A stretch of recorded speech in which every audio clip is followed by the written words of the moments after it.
फिलहाल बॉलीवुड में पिछले कुछ समय से कंट्रोवर्सीज का बोलबाला है।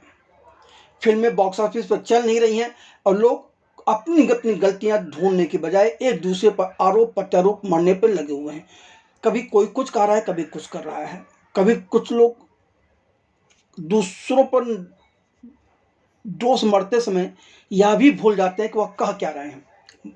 अब खैर एक नया विवाद शुरू हो गया है। अज्जी भोसले और जोरम जैसी फिल्मों के निर्देशक देवाशीष माखीजा ने यशराज फिल्म्स पर अपने 3 वर्ष बर्बाद करने के आरोप लगाकर एक नया बम फोड़ दिया है। पिछले 2 दशक से बॉलीवुड में काम कर रहे लेखक, निर्माता, निर्देशक, पटकथा लेखक, कहानीकार, कवि, ग्राफिक कलाकार देवाशीष माखीजा की बतौर निर्देशक नई फिल्म गांधारी जल्द ही नेटफ्लिक्स पर स्ट्रीम होने वाली है, जिसका निर्माण नेटफ्लिक्स के साथ मिलकर तापसी पन्नू और कनका ढिल्लों कर रही हैं। ऐसे हालात में उम्मीद तो यही की जानी चाहिए थी कि देवाशीष माखीजा अपनी फिल्म गांधारी को लेकर सुर्खियां बटोरेंगे। वह अपनी फिल्म गांधारी को लेकर मीडिया में बातचीत करेंगे और उस फिल्म को लेकर ही चर्चाएं होंगी, लेकिन देवाशीष माखीजा ने एक अंग्रेजी अखबार स्क्रीन को इंटरव्यू देकर बम फोड़ते हुए अपने करियर व जीवन के 3 वर्ष बर्बाद करने का सारा ठीकरा YRF फिल्म्स पर फोड़ा है। हम यहाँ याद दिला दें कि देवाशीष माखीजा मूलतः कलकत्ता के रहने वाले हैं, पर आज से 20 वर्ष पहले यानी कि 2005 में यशराज फिल्म्स के कर्ता धर्ता आदित्य चोपड़ा निर्मित फिल्म बंटी और बबली में निर्देशक साद अली के साथ बतौर सहायक निर्देशक काम करते हुए उन्होंने मुंबई में अपने फिल्मी करियर की शुरुआत की थी। और अब फिल्म निर्देशक देवाशीष माखीजा ने स्क्रीन से बात करते हुए खुलासा किया है कि YRF के साथ मिलकर एनिमेटेड फिल्म पर जब वह काम कर रहे थे, लेकिन इसी की वजह से उनकी जिंदगी के 3 साल बर्बाद हो गए। देखिए, फिल्म 3 साल बर्बाद हो गए, कैसे हो गए, इस पर उन्होंने आगे भी बात की है। फिल्म पर देवाशीष माखीजा ने अपनी फिल्मी करियर की नींव रखने में मदद करने वाले film production house Yash Raj film पर ही अब अपनी बर्बादी का भी ठीकरा फोड़ रहे हैं। देवाशीष माखीजा ने स्क्रीन को दिए गए लंबे चौड़े इंटरव्यू में कहा है, यह बहुत ही उलझन भरा सफर रहा है। मैं 45 साल का हूँ और मैं अपनी 5वीं फिल्म बना रहा हूँ। अगर मेरे पास 2 रास्ते होते और मैं एक विकल्प चुनता तो मैं अपनी 11वीं या 12वीं फिल्म पर बैठा होता, यानी बना रहा होता। बंटी और बबली के बाद में यशराज फिल्म्स और डिज्नी के लिए एक एनिमेशन फिल्म बना रहा था। जब यशराज फिल्म्स ने पहली एनिमेशन फिल्म रोज साइड रोमियो बनाई तो वह असफल हो गई। उसके बाद उन्होंने मेरी फिल्म बंद कर दी। सवाल एक यह भी है कि भाई हर इंसान सफलता ही चाहता है, हर निर्माता सफलता ही चाहता है। असफलता मिलने पर तो वह उस काम को आगे बढ़ाना चाहेगा। खैर, देवाशीष माखीजा ने आगे बताया कि वह इस प्रोजेक्ट पर 3 साल पहले ही अपने खर्च कर चुके थे और पिक्चर में अंतिम निर्माण शुरू करने ही वाले थे कि YRF ने इसे बंद कर दिया। देवाशीष ने कहा, मैंने वहाँ 3 साल गंवा दिए। मुझे नहीं पता कि मैं गलती से या अचानक यशराज के रास्ते पर चला गया, क्योंकि वह फिल्म बंद हो गई। इसलिए मैंने उनके साथ 3 फिल्मों को जो सौदा किया था, जो अनुबंध किया था, जो एग्रीमेंट किया था, उससे खुद को किनारा कर लिया। क्योंकि किसी ने मुझे यह नहीं बताया कि 3 साल से बन रही फिल्म बंद हो सकती है। उन्हें बता देना चाहिए था कि ऐसा भी हो सकता है कि 3 साल तक काम करने के बाद भी फिल्म बंद की जा सकती है, पर ऐसा बताया नहीं गया मुझे और मेरी जिंदगी के 3 साल बर्बाद कर दिए। अज्जी, ओंगा, भोसले और जोरम फिल्मों का स्वतंत्र रूप से निर्देशन कर चुके देवाशीष माखीजा बहुमुखी प्रतिभा के धनी इंसान हैं, इसमें कोई दो राय नहीं। उन्होंने बहुत काम किया है, लेकिन एक बहुत पुरानी कहावत है, एक साधे सब सधे, सब साधे सब जाए। यह कहावत देवाशीष पर पूरी तरह से चरितार्थ होती है। देवाशीष माखीजा ने बेस्ट सेलिंग बच्चों की किताबें व्हेन अली बिकेम बजरंग बली और व्हाई पप्लू वाज परप्लेक्स्ड भी लिखी हैं। साथ ही हार्पर कॉलिंस द्वारा प्रकाशित एंथोलॉजी फॉरगेटिंग के रूप में प्रकाशित 49 लघु कथाओं की एक श्रृंखला भी लिखी है। उन्होंने ब्लैक फ्राइडे और बंटी व बबली जैसी फिल्मों में बतौर सहायक निरीक्षक काम किया है। उन्होंने ब्लैक फ्राइडे के समय शोध का भी काम किया था। कुछ लघु फिल्में भी बनाई। उन्होंने 2 प्रशंसित लघु फिल्में लिखी और निर्देशित की, जिनमें से पहली है रहीम मुर्गे पे मत रो, जिसमें पीयूष मिश्रा ने 2008 में रहीम मुर्गा की आवाज़ के रूप में अभिनय किया था। इसके बाद 2015 में निवृत्त कौर और दिव्येंदु शर्मा अभिनीत फिल्म एलाइची, जिसे टेरिबले टीनी टॉकीज पहल के पहले संस्करण में विशेष रूप से प्रदर्शित 5 लघु फिल्मों में से चुना गया था, जिन्होंने 2015 में विकास कुमार अभिनीत लघु फिल्म एब्सेंट भी लिखी और निर्देशित की थी, जिसे पॉकेट फिल्म द्वारा निर्मित किया गया था और इसका आधिकारिक चयन दक्षिण एशिया के अंतर्राष्ट्रीय फिल्म महोत्सव टोरंटो कनाडा और न्यूयॉर्क भारतीय फिल्म महोत्सव में हुआ था। फिल्मों के लेखन और निर्देशन के अलावा माखीजा ने 2008 में ग्राफिक कवि के रूप में भी अपनी शुरुआत की थी। ऑक्यूपाइंग साइलेंस जो ग्राफिक कविता की किताब है, उन्होंने तुलका पब्लिशर्स की सबसे ज़्यादा बिकने वाली बच्चों की किताबें, जैसे मैंने पहले बताया जब अली बजरंगबली बन गया और क्यों पपलू हैरान था, लिखी हैं।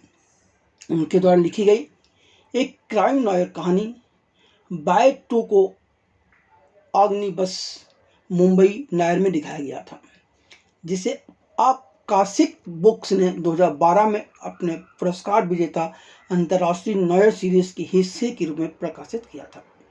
2015 की ही शुरुआत में हार्पर कॉलिंस ने प्रशंसित एंथोलॉजी फॉरगेटिंग में विभिन्न शैलियों में देवाशीष द्वारा लिखी गई 49 लघु कहानियों का एक संग्रह भी प्रकाशित किया। कहने का अर्थ यह कि देवाशीष माखीजा एक साथ कई नावों की सवारी करते रहे हैं। यह सभी जानते हैं कि 2 नावों की सवारी कर सागर पार नहीं किया जा सकता, मगर देवाशीष माखीजा ने किताबें कहानियाँ आदि लिखते हुए अच्छे पैसे भी कमाए। देवाशीष ने ही मनोज बाजपेयी अभिनीत फिल्म भोसले का निर्देशन कर काफ़ी पुरस्कार बटोरे थे, यानी कि यहाँ भी पैसे की कमाई हुई होगी। पर देवाशीष ने बाद में किसी इंटरव्यू में कहा था कि भोसले से भी उन्हें कोई कमाई नहीं हुई। सच यही है। अभी पिछले वर्ष ही उन्होंने खुद को कंगाल बताते हुए इंटरव्यू दिए थे। इन इंटरव्यू में वह रोते हुए नजर आए थे कि उनके पास पैसे नहीं हैं और वह 5 माह से मकान का किराया नहीं दे सके। उनका यह भी कहना था कि उनके पास साइकिल खरीदने तक के पैसे नहीं हैं। जी हाँ, मार्च 2024 में देवाशीष माखीजा ने प्रणव चोखानी को दिए इंटरव्यू में कबूल किया था कि जोरम की असफलता के बाद अब उनके पास इतने पैसे नहीं बचे हैं कि वह एक साइकिल खरीद सकें, वह तो कंगाल हो गए हैं। देवाशीष माखीजा ने आगे कहा था कि उन्होंने अपने अब तक के करियर में कोई पैसा नहीं कमाया। उनके पास अभी भी 20 ऐसी स्क्रिप्ट पड़ी हैं जिन्हें बनाने के लिए कोई निर्माता तैयार नहीं है। अब वह एक साइकिल तक खरीदने की स्थिति में नहीं है। 5 महीनों से मकान का किराया नहीं भरा है। मकान मालिक सामने वह गिरा रहे हैं कि भैया मुझे घर से मत निकालो। तो महज 1 साल के अंदर देवाशीष माखीजा के जिस तरह के विस्फोटक इंटरव्यू सामने आए हैं, उन्होंने अब तक जो काम किया उसे देखते हुए कई तरह के सवाल उतने स्वाभाविक हैं।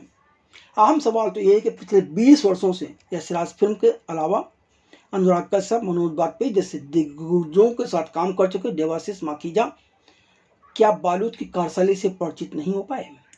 क्या उन्हें यहाँ की कार्यशैली के बारे में कुछ पता ही नहीं है? यहाँ पर केवल चढ़ते सूरज यानी कि सफलता को सलाम किया जाता है। हर कोई, चाहे वह निर्माता हो या कलाकार हो या निर्देशक हो, सबसे पहले अपना फायदा देखते हैं। नुकसान उठाने के लिए यहाँ कोई काम नहीं करना चाहता।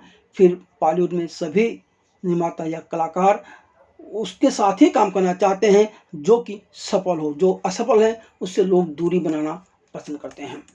और जैसे ही आपकी कोई फिल्म, आपका कोई प्रोजेक्ट असफल हो जाए, लोग आपको पहचानना तक भूल जाते हैं। देवाशीष माखीजा के दर्द से सहानुभूति तो है, पर सवाल उठता है कि क्या देवाशीष ने कभी अपने गिरेबान में झांककर अपनी प्रतिभा का आकलन किया? देवाशीष ने जब भी दूसरों के साथ मिलकर काम किया, उन्हें जबरदस्त सफलता मिली, चाहे वह बंटी और बबली हो, चाहे ब्लैक एंड फ्राइडे हो। पर स्वतंत्र निर्देशक, लेखक या निर्माता के रूप में वह हमेशा नुकसान ही उठाते आए हैं। ऐसा क्यों? इस पर विचार करना चाहिए और उन्हें खुद इस पर सोचना चाहिए और सच को समझना चाहिए और उसमें सुधार लाना चाहिए। देवाशीष माखीजा खुद कबूल कर चुके हैं कि बतौर निर्माता व निर्देशक उनकी 2017 में रिलीज हुई पहली फिल्म अज्जी 1 करोड़ रुपए में बनी थी, जिसने सिर्फ 15 लाख रुपए कमाए थे। यानी कि इस फिल्म से उन्हें 85 लाख रुपए का नुकसान हुआ था। क्या माखीजा ने इस बारे में कभी विचार किया था कि अज्जी ने उन्हें नुकसान क्यों हुआ? अज्जी की असफलता के लिए वह किसे दोष देंगे?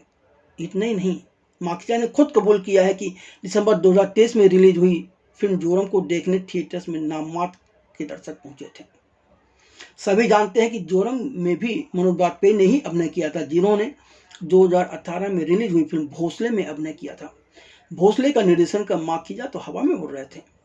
वैसे फिल्म भोसले को क्रिटिक्स ने अच्छा रिस्पॉन्स दिया था और लोग मानते हैं कि फिल्म भोसले ने कमाई की थी, पर देवाशीष माखीजा कह चुके हैं कि इस फिल्म से उन्हें कमाई नहीं हुई थी। देखिए, जब बात निकलती है, जब आप दूसरों पर उंगली उठाते हो तो बात बहुत दूर तक जाती है। हर इंसान को अपने हर छोटे बड़े अनुभव से सबक लेना चाहिए।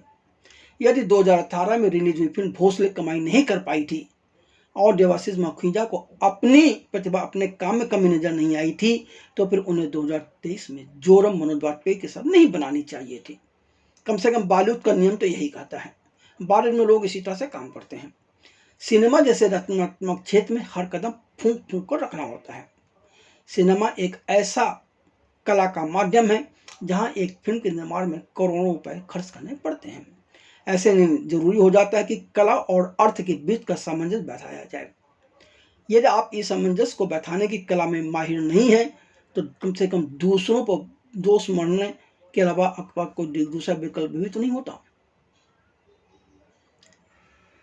पर सबसे बड़ा कड़वा सच यह भी है कि हर कदम पर केवल आप ही सही हों या सिर्फ आप ही गलत हों, ऐसा भी तो संभव नहीं है। तो सोच समझकर आगे बढ़ना चाहिए और दूसरों की गलतियां गिनाने से आपकी गलतियां कम हो जाएंगी, ऐसा भी संभव नहीं है। और इसी के साथ एक चीज़ और आप ध्यान रखिए, जब आप अपने मन का दर्द उड़ेलते हैं तो इसका मतलब यह नहीं है कि लोग आपके साथ हमदर्दी करेंगे, बल्कि आप हंस के पाते भी तो बन सकते हैं।